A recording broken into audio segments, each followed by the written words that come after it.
The football Tar Heels are going to do something this season that's only happened 8 times in program history. A statement that audacious can only mean one thing. It's time for bold predictions.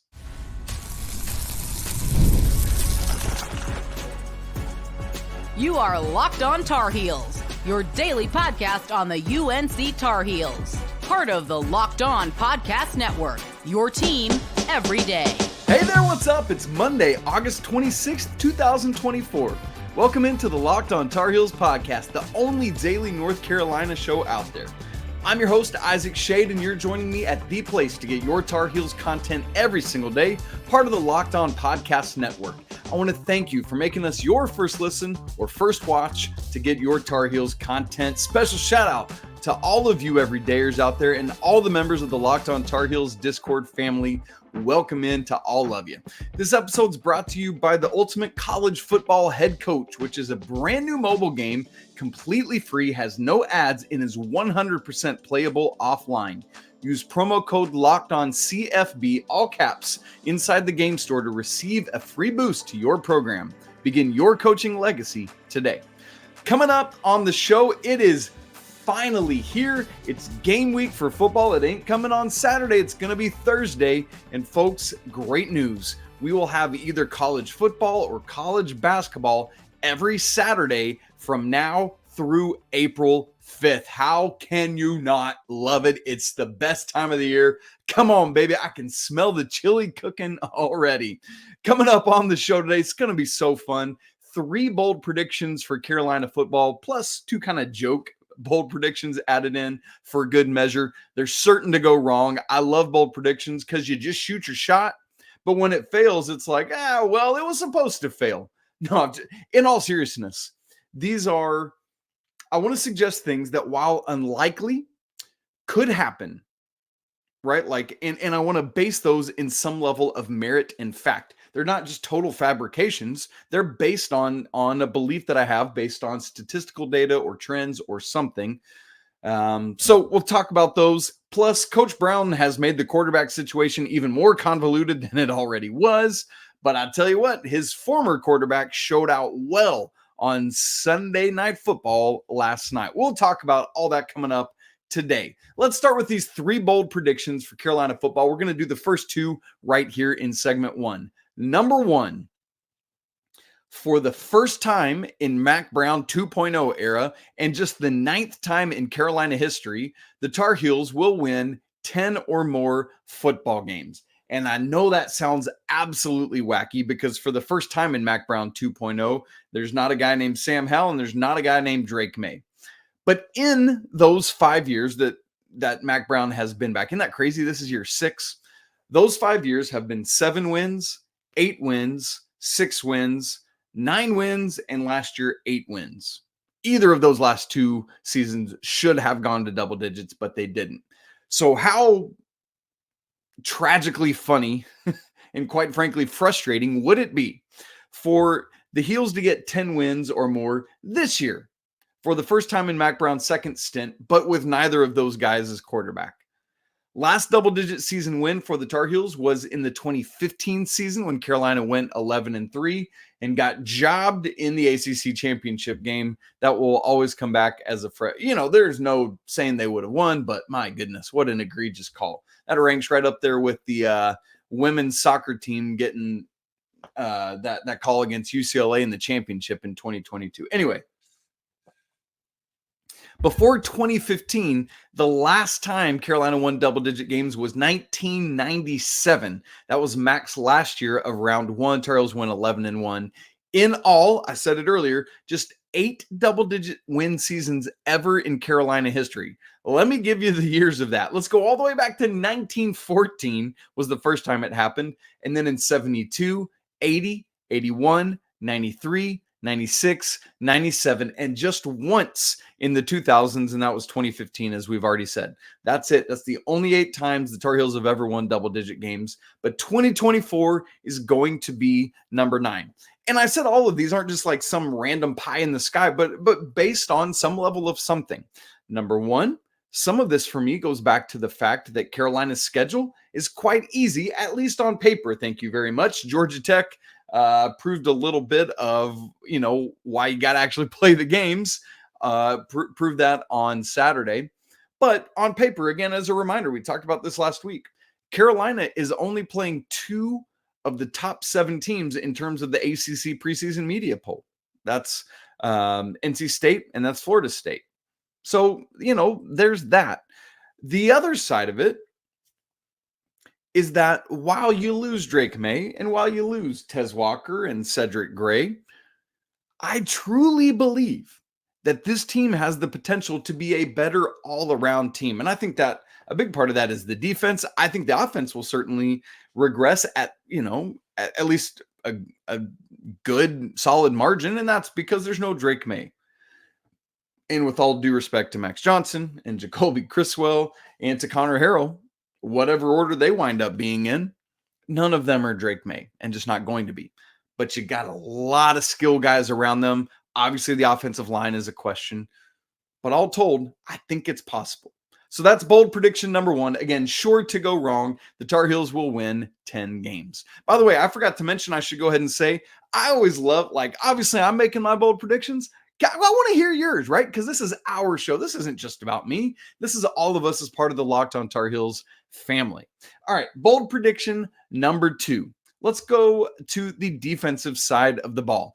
North Carolina will allow fewer than 25 points per game and be top 3 in the ACC in defensive points per game. And the reason I have to make this a bold prediction is because in the last 10 seasons, Carolina has finished allowing under 25 points per game just 1, 2, 3 times. 3 times in the past 10 seasons. And one of those, oh, by the way, was 24.9 points and another was 24.6 points. So it's been very close.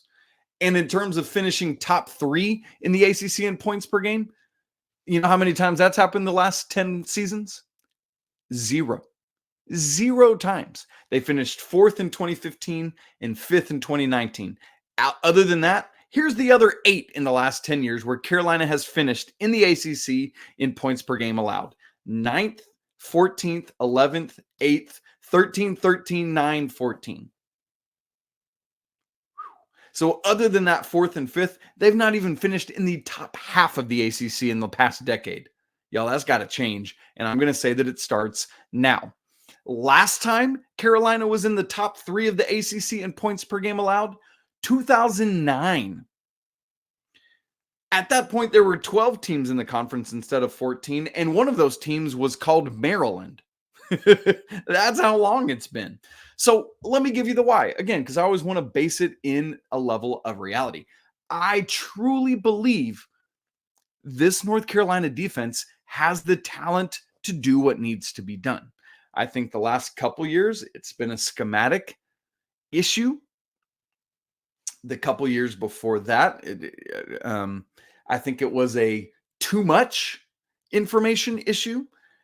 And so I think the talent is there. You've got known entities, the likes of Kamen Rucker, the likes of Power Echols. Obviously, there's more, but those are the 2 names that stand out most prominently. You've got Elijah Huzzy, who should, barring injury again, not to him, but to others, go back to his natural position this year with DeAndre Boykins back and hopefully healthy and fully ready to go, right?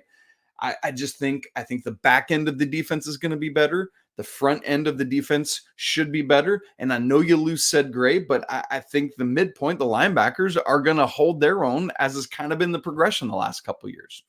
Another reason for this is I'm sold on Jeff Collins. And I know at this point it's just talking, it's just on paper and it's just whatever.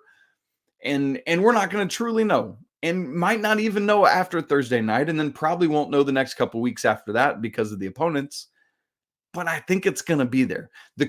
Probably the biggest question for me is, will the depth be there? Coach Brown, like every football coach in America, talks about wanting to truly be deep, truly be at least 2 deep everywhere at every position. The question will be, as it's been the past couple years, will the Tar Heel coaching staff be able to trust and to play that depth when the rubber meets the road, when things get tough, when whatever? Will Travis Shaw, be ready to, whatever it is. And so we're going to have to keep an eye out on that. But that, friends, is my second bold prediction. North Carolina will allow fewer than 25 points per game and will be top 3 in the ACC in points per game allowed. All right. So if those predictions weren't bold enough for you, Omarion Hampton is going to do something this season that's only happened once in Carolina football history. I'm going to get you ready and tell you about that coming up in just a second. But first, Locked On Tar Heels family, I want to take a moment to give you a heads up on a brand new mobile game that I think you're really going to love. It's called the Ultimate College Football Head Coach. In this amazing simulation, you get to step into the shoes of a head coach and lead your college football program to glory. I love it. Can you imagine actually stepping in and being Mack Brown? From recruiting players and hiring assistant coaches to overseeing training camps, handling scholarships, all of this, you get to control every crucial detail of your program. Think you can handle the pressure? And here's what I really love about the game. You're responsible for calling offensive plays. So not only will your strategy determine the success of your season, but also will shape the future and legacy of your program. Ultimate College Football Head Coach is completely free, has no ads, and is 100% playable offline. You can play on the go whenever and however you want. And of course, I got a special offer for you, Locked On Tar Heels family. Use promo code LOCKEDONCFB, all caps, inside the game store to receive a free boost for your program. To download the game, just visit ultimate-cfb.com or just look it up in the app stores. Ultimate College Football Head Coach. Begin your coaching legacy today. We're talking bold predictions for UNC football today on the show. We've already hit 2 of them. I want to get to my third, which involves Omarion Hampton, but I got 2 joke bold predictions that are only joking because they're going to be insanely painful if they don't happen. So here's the first one. Number 1, North Carolina will beat Georgia Tech in football this season. Oh, my word. You guys, legitimately, the Tar Heels have not beaten Georgia Tech since 2019. They have 3 straight losses to the Yellow Jackets. They didn't play in 2020 and have lost 5 of the last 6 outside of that, beating them in 2019. I mean, it's just crazy. And you saw what Georgia Tech did Saturday. Hopefully that's more about Florida State than it is about Georgia Tech. If not, it could be 4 straight and 4 out of 7. I mean, 6 out of 7. 6 out of, yeah. What on earth? Crazy. All right, so that's a joke bold prediction. That's maybe not that much of a joke. And then the second joke, North Carolina will win a bowl game this season. The Tar Heels have just 1 bowl victory since 2014. In that stretch, they are 1-7 in the postseason. And in totality, in the 2000s, the Tar Heels have just 4 bowl victories in the 2000s. That seems almost impossibly crazy, but it's true. So, joke bold prediction number 2, Carolina will win a bowl game in the 24-25 season. Hopefully they're playing that game in 2025. That'd be great. All right, so here's our third serious bold prediction. You ready for this one? Omarion Hampton finished the season with 2,000 or more all-purpose yards, just the second to ever do so at North Carolina, and he may even get it all on the ground. Not that he's not going to get any through the air. I just mean he could get 2,000 on the ground, and it wouldn't be the craziest thing. Let me give you some numbers so you can kind of put where Omarion was at last year. Last year, with Drake Maye as quarterback, where there's a lot more going on other than Omarion, he had 1,726 total all-purpose yards. That's the 6th most in Carolina history. He had 1,504 of those on the ground, which was 5th nationally and the 2nd most in a Carolina single season, and 222 yards in the air. The only Tar Heel at this point, I guess I should say, to get 2,000 all-purpose yards in a season, trivia time. You know it. Pause it if you want while you think about it. But for those who know, you know it automatically. It's Don McCauley in the 1970 season who just barely got there. 2,021 all-purpose yards, and his even included, he had like 66 return yards that season. So that's what got him over the hump. Also, similarly, The only Tar Heel that's ever had more rushing yards than Omarion's 1504 last season was Don McCauley with 1720 in that 1970 season. So I legitimately think that O could eclipse all of that and have the most all-purpose yards in a single season in Carolina history, have the most rushing yards in a single season in Carolina history, which, oh, by the way, would mean he had 2 of the top 3 single-season rushing seasons in Carolina program history. That would be wildly insane. But let me give you some rationale, again, because I don't want to just like say this and then just because I think so. Omarion this year is going to be the focal point of this offense. He's going to be a bell cow, and Carolina is going to rely on him. And I know there are some very talented backs. And while I would love to say, I think I've even talked about this maybe sometime last week, or maybe this was in Discord, we were talking about it. I would love for Omarion to not have to go much over 20 carries a game because he's getting spelled by his backfield mates who can absolutely do it. Very talented backfield. But I just think because of how insanely good he is, there are going to be games when he gets closer to 25 or 30 carries. And that's just going to be the factor. I think some of what plays into it is how much does he get, not in the Minnesota game, but in those 3 games after that when Carolina is not playing like Power 4 conference teams. So that's a factor in it as well. And how far ahead does Carolina get, meaning how many times does he have to carry? All that kind of stuff will factor into that. Another factor that could bring it down is, I think one of the reasons he had such a good season last year, even though he wasn't the focal point and Drake Maye was, is because Drake Maye was the focal point, it allowed more room for O to run wild. Will that be the same this year? Will there be enough in the passing game to take enough attention off of Omarion to let him have the room to run? Another factor in that, will the offensive line be able to do enough to clear he doesn't need much space, I'm going to tell you that right now. But will they be able to give him the space he does need in conjunction with, will the passing game do enough? It's the same kind of thing of like in basketball. In order for Armando Bacot to be able to do what he needs to do in the paint, he needs capable 3-point shooters around him. It's like that kind of balance that has to happen. So again, he's going to be the bell cow. It's just, I truly, truly believe that. Now, in terms of can he get 2,000 on the ground? In FBS, that has not happened.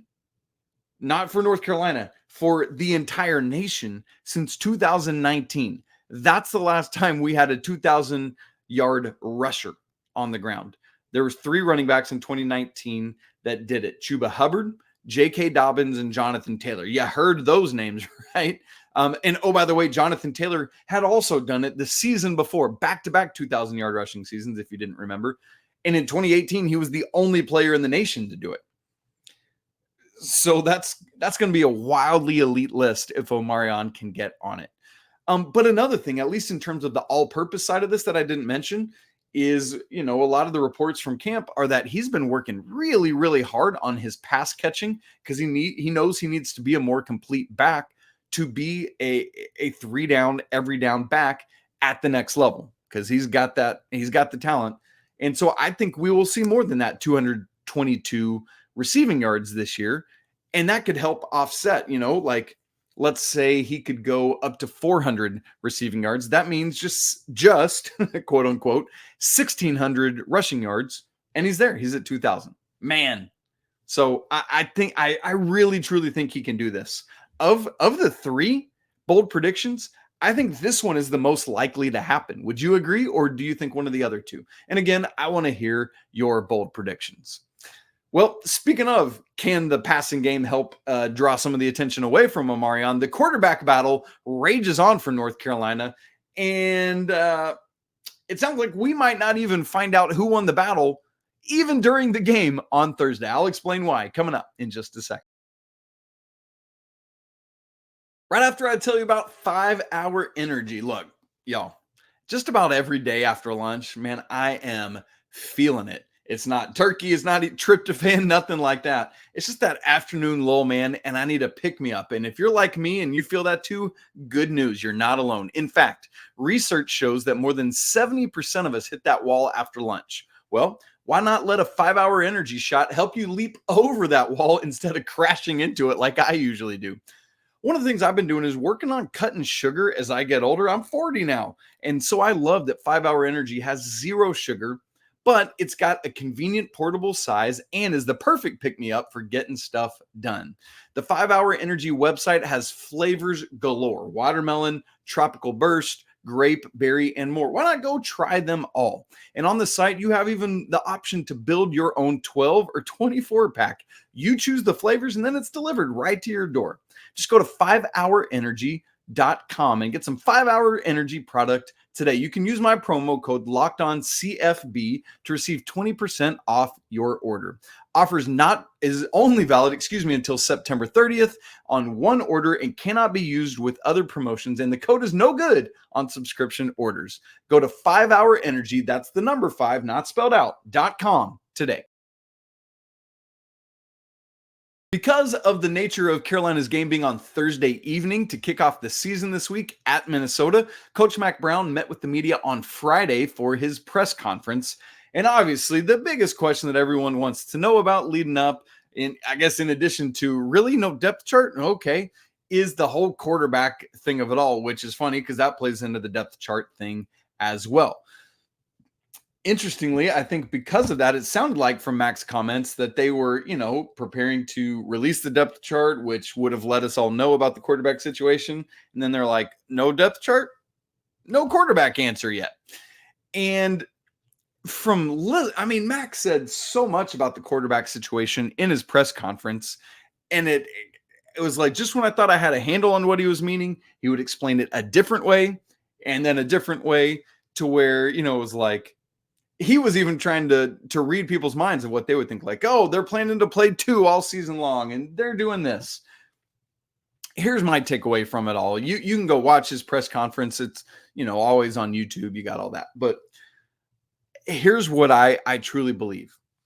Because of how different these guys' skill sets are, Coach Brown legitimately doesn't know what to expect from his guys, particularly in game 1 on the road. So I think he wants to kind of take a wait and see approach with it. At the same time, reports suggest that Max Johnson has been more consistent. History, not suggest, tells us that Max Johnson has had more opportunities and more reps than Conner Harrell has, and Jacolby Criswell, I guess, for that matter, if we want to keep him in the conversation. So I think part of it is that Coach Brown could have some gamesmanship in this of like, all right, we're not rolling out depth charts, so I'm not going to tell Minnesota who my quarterback is. But I think legitimately, this is an opportunity on the road to find out what both of these dudes are made of. But at the same time, it's not some throwaway game. This is a solid opponent on their home field.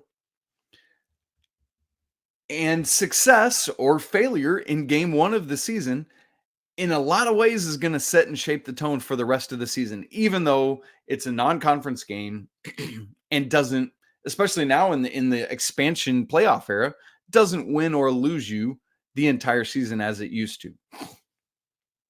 So I think that Carolina is going to try hard to win this game. They're not just going to be like, oh, let's keep this guy out there, even though he's not performing well. See if we can get through it. This is a game that Carolina needs to try and win. So both are going to get a shot. I think Max will get the first shot, but whoever has the most success is going to be the one that they stick with. And it might be some level of equitable, but I wouldn't be surprised at all if it's not. And then it might change after that. That's the thing. You got to get through this week, but then in the weeks after, as you get kind of some bye games, not James Madison, that's a better team. But I mean, we'll see how you handle them. But all of that, in weeks 2 and weeks 3, you have opportunities to really try some things and see which player best puts your team in a position to win. And then that gets you ready for week 5 when you go to Duke and the rest of the season being ACC, because all that non-con is early this year. The whole rest of the smash is ACC. So that's where I'm at. I think it'll be mostly Max Johnson. I think he'll get the first series, but we'll see how he does. And probably, I would guess, if things are going normal, we would see Conner Harrell maybe third, fourth series of the game.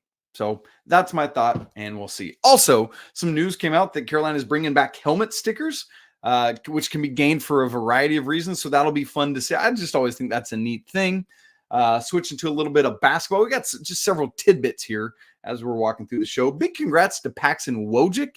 He tweeted out that this weekend he had 2 life updates. Number 1, quote, "I completed my master's degree at the University of North Carolina, and I'm proud to be an alum of such a great university." And 2, quote, "I also recently signed my first contract to play professional basketball and moved to Poland. I'm excited for this adventure with a team whose name Isaac cannot pronounce. I tried and I was like, I'm just not even going to try." So anyway, congrats to Paxton Wojcik.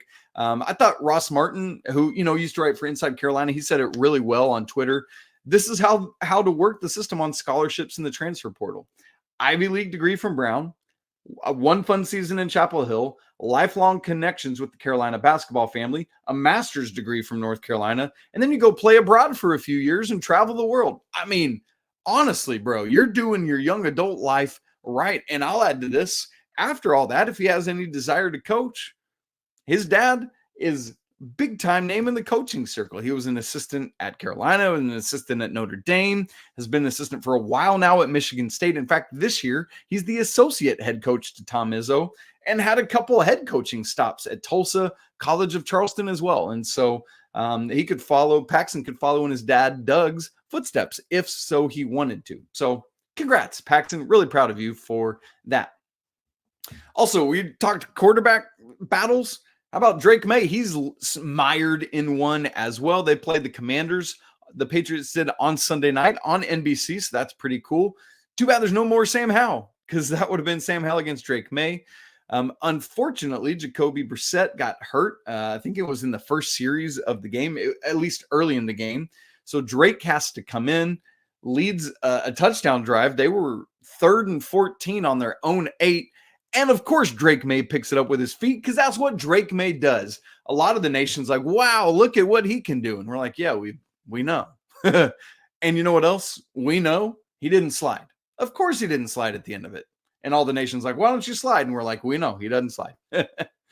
But led a great TD drive, hit a couple crossing routes, really nice. Had a little dump off. Great. I don't even remember who the back was that scored the touchdown, but a nice run and individual play there. And to be fair, also in the drive, Drake missed a little dump off over a back's head, dropped a snap from the center. Had a 2-minute drill right before halftime where he did everything he needed to do. It was his line that was messing him around. Had a couple of penalties. He had a beautiful ball where he moved out of the pocket just before getting to the line of scrimmage, threw a dime for a touchdown. It was great. Heck, he even completed a pass early in the second quarter where the center or left guard, maybe it was, I don't remember, stepped on his shoe. His shoe came off and he completed a pass. I mean, Drake Maye, come on, what are we doing? 13 of 20, 125 yards, 1 TD, no interceptions, 3 rushes for 17 yards. Understandably, didn't play the second half because if Brissett's hurt, he's probably your starting quarterback, so you don't want him getting injured as well. And so we're going to have to watch the severity of Brissett's injury. It could mean Drake Powell being the Patriots' opening day starter. I kind of don't want him to. I don't want him to get burned behind this Patriots offensive line. We'll see what happens. But Drake Maye, great showing for himself on Sunday night. All right, quickly, and then we'll get out of here. Weekend wrap up. For the first time, we have 2 teams who played this weekend that we get to talk about, and then it's just going to keep adding on as we get forward and forward. Both soccer teams were in action. The women had won on Thursday night against Georgia, and then beat Arizona 2-0 Sunday at Dorrance Field. Now 4-0 on the season, number 5 in the nation. Next up, we'll host North Dakota on Thursday, 4 Eastern on ACSET Network Extra. Both of those goals, by the way, against Arizona were scored in the final 15 minutes of the game. Tessa Delarose and Olivia Thomas, great stuff late. Unfortunately for the men, they could not pull out a late goal. They didn't lose, but they tied 0-0 to Cal Baptist. Reminder, college soccer now has no overtime in the regular season. So after 90 minutes, that's it and that's all. Unfortunately for the guys, this was despite a 25-4 shots on goal advantage. Just couldn't find the back of the net. So the men are now 1-0-1. Next up, they also play on Thursday against FIU at Dorrance Field after the ladies on ACC Network Extra at 7:30. So be on the lookout for that. And of course, also Thursday, you know you're going to be watching the football game kicking off 30 minutes after that on Fox, I think. This week, a whole bunch of setup for that. We'll have Coach Rob and I tomorrow on the show, Coach Kilby and I with another roster preview on Wednesday. I think it might be Seth Trimble. I can't remember off the top of my head. Thursday, game day preview show with our guy, Denora Searcy. That night, Cersei, why did I say Searcy? Denora Searcy. That night, we'll have post-game live reaction, Friday wrap-up, all that good stuff. And then it's just that football rhythm now, week after week after week. If you want to make sure that you're in on that all the time, go ahead and make sure you're subscribed to the show on video and audio. If you haven't joined the Locked On Tar Heels Discord community, man, we would love to have you there. It's free to join, and the link is in the show notes. Come for the Tar Heels, stay for the community. And a brand new opportunity for you that I want to share with you today. It's called the Locked On Tar Heels Insider Program. This is an opportunity for you to text me, Isaac Schade, directly one-on-one, and we can have conversation back and forth. And also, as an added bonus, you get free access to all of my charts, my stats, my data, my record, my extensive record book that I keep, my scholarship stuff, everything that I have for the Tar Heels. It's all on Google Drive and you get access to it. So if you want to join that, it's just $5 a month. And that's a great way you can support the show too. It goes to help me be able to do this more and more and more. First 14 days are free to check it out. Would love to have you check out the Locked On Tar Heels Insider Program. All right, gang, it's always a great day to be a Tar Heel. We'll be back again with you tomorrow, but until then, peace.